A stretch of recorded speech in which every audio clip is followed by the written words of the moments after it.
రైతులకు ధాన్యం మద్దతు ధర పొందడానికి ఇవి తప్పక అనుసరించాలి. ఈ క్రాప్లో సరైన పంట వివరాలు నమోదు చేయించుకోవాలి. పంట కోతకు ముందు వివరాలు రైతు భరోసా కేంద్రంలో తెలిపి కొనుగోలు షెడ్యూల్ చేయించుకోవాలి. నాణ్యతా ప్రమాణాలకు లోబడి ఉండేలా ధాన్యం సిద్ధం చేసుకోవాలి. ధాన్యమును ఖచ్చితంగా GPS పరికరం అమర్చిన వాహనాల్లో మాత్రమే రవాణా చేయాలి.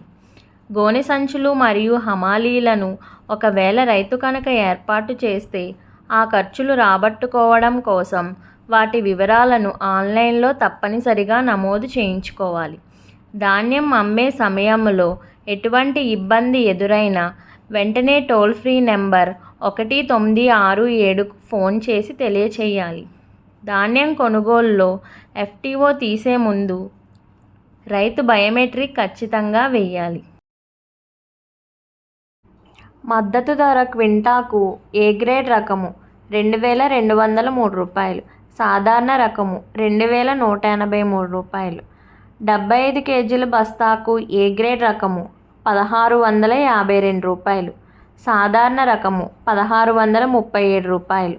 40 కేజీల బస్తాలకు ఏ గ్రేడ్ రకము 881 రూపాయలు, సాధారణ రకము 873 రూపాయలు.